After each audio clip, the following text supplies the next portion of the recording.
Hello guys! Magluluto tayo ng nilagang karneng baboy. Part po yan guys ng pigi ng baboy. Ayan, naglaga tayo dahil minsan na tayo nakakapagsabaw-sabaw Yung bunso ko kasi ay nag-request ng magsabaw daw kami.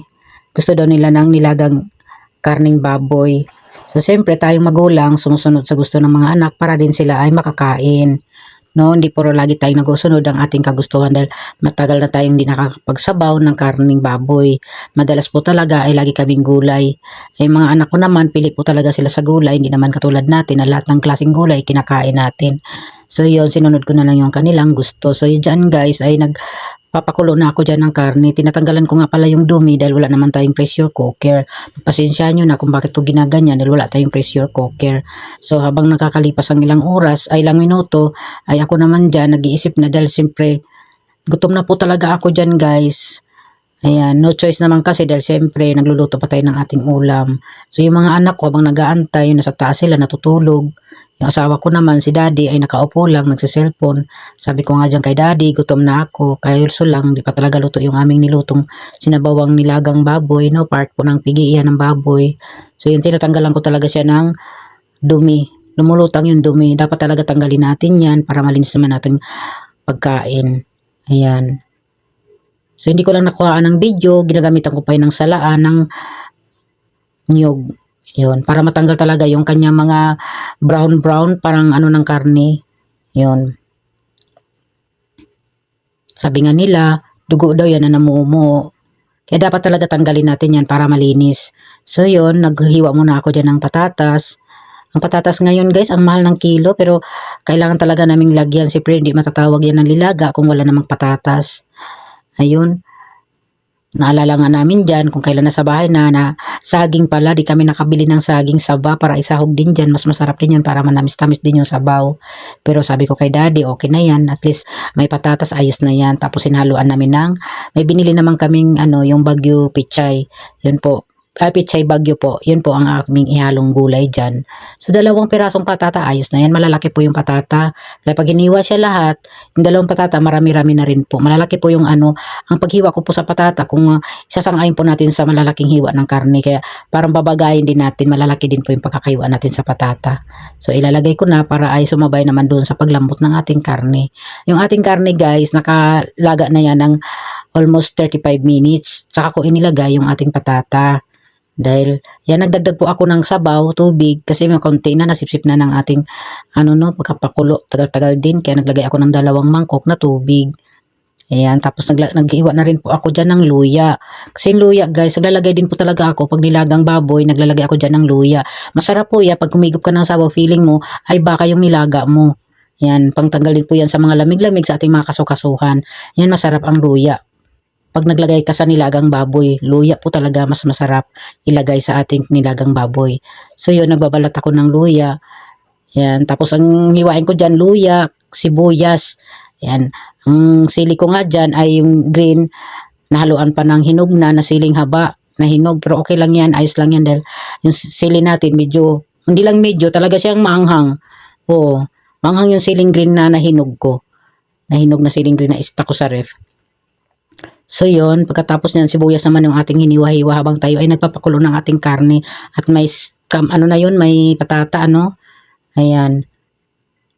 Pagpasensya nyo na kung minsan na lang din po ako nagluluto dahil wala po talaga kaming budget. Kung minsan din talaga, pag madalas lang po talaga na ako lang mag-isa dito. Kaya hindi ako nakakapagluto ng mga ulam, ni kagaya ng dati na halos araw-araw mayroon akong niluluto. Kasi ang schedule ni daddy 2 beses sa isang linggo ang standby niya dito sa bahay. Ngayon po kasi ay madalas na siyang may pasok. Halos nag-i-street yung kanyang pasok. Kaya ayan, madalang na lang tayo nagluluto ng ulam. Kaya ngayon, lutuan ko kayo ng ulam para makita nyo naman na nagluluto tayo ulit ng ulam. Ayan, naghihiwa na ako ng Pichay Bagyo, Ayan. Para makakain na tayo dahil gutom na po talaga ako dyan, guys. So, yun. Unahin kong paglagay dyan sa ilalim pa. Unahin ko paglunod yung, puno ng Pichay Bagyo kasi medyo matigas-tigas po talaga yun. Kaya yun ang gagawin ko dyan. Yan. Gasan ko muna yung aking mga kalat, ligpit ko muna kasi tamang-tama din naman, hindi pa talaga totally malambot yung ating patata, kaya tamang galaw muna para naman mabawas-bawasan yung ating kalat dyan sa kusina. Ayan. So yun, buksan ko na yung ating kaldero. Ayan, kumukulo na siya guys. So ilagay na natin yung ating sibuyas, siling green, at luya. Ayan. Susunod naman natin yung ating pichay bagyo. Ayan, maglalagay pa pala ako ng nor beef at saka buong paminta. Ayan. Haluin natin para mag-mix yung ating nilagay na mga ingredients yan. Ganyan po talaga ako pag tinitesting ko yung aking karne kung lambot na ba o hindi. Siyempre doon natin gagawin sa pamamagitan sa kamay para ma-feel natin kung malambot na o hindi. So naglalagay na ako dyan ng asin. Ayan. Tapos maglagay na rin ako ng patis para mag-balance natin sa ating. Masarap po talaga magluto ka ng ulam na may maglagay ka rin ng patis. Yun po ang masarap dyan. So, maglagay na ako ng pichay bagyo. Yung part doon sa mga matigas sa paba. Sa pinakapuno muna ang inuuna ko. Kasi matigas po yun. Ayan. Lalagay na ako para ay sabay-sabay na siya. Maluluto na siya. Ayan. Halo. Ganun po tayo magluto, no? Tinghalo. So, yun. Pakita ko sa inyo guys yung ating sa malapitan yung ating niluto. Ayan. Sarap naman humigop ng sabaw. Ayan. Kahit ano naman guys, pag naglaga kayo ng karning baboy, pwede naman pichay, pwedeng bagyo beans, pwedeng repolyo, kahit anong dahon, pwede, nasa iyo nyo naman yan. Kung ano yung gusto nyong isahog. Sa akin, pichay bagyo. Ayan. Medyo may kamahalan yung pichay bagyo, pero okay lang, at least masayahan yung mga anak ko kumain ng nilaga kasi yun po ang kanilang request. Yan, no? Yan, sarap. So ayun guys, nakita nyo naman yung ating niluto, no? Ayan, sarap guys. Lapit na po siya dyan maluto. Nahalo ko talaga, minimix kong maigi para ay talaga namang magmix yung kanyang timpla at kanyang sahog. Ayan. So, yan. Tikman natin kung anong tama bang pagkakatimpla natin. Kaya kung matabang o maalat, magagawa natin ng paraan. So, yan. Haluin natin ulit. So, yun guys, pagkaluto dyan ng ating gulay. Pansin nyo, no, hindi ko tinakpan.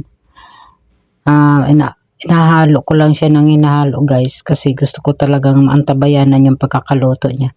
Kasi mahirap pag tinakpan siya, baka malalong mag-overcook yung ating pichay bagyo. So yun, tinikman ko na nga pala. Okay naman yung kanyang lasa na. So yun, na lang tayo ng guys, ng mangkok para ay makapagsandok na tayo, no? Ayan guys, luto na yung ating part ng pigi ng baboy, no? Yung ating nilutong sarap sabaw, nilaga. Ayun.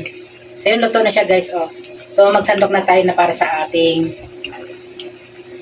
kakainin. Ayan guys.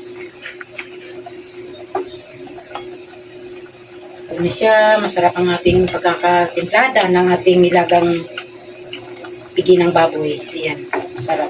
Samahan natin ng sili. Yung sili natin hinugnan, no? Pero may kasamang green yan. Ang to guys, yung ating siling pula. Samahan natin ng sabaw. Ayan. Sarap na humigop ng ating sabaw, no? Init. So, yun. So, yun lamang guys. Maraming salamat sa inyong panonood ng aking pagluluto ng nilagang pigay ng baboy. So, pa-subscribe ng aking YouTube channel guys. Thank you for watching. Bye-bye.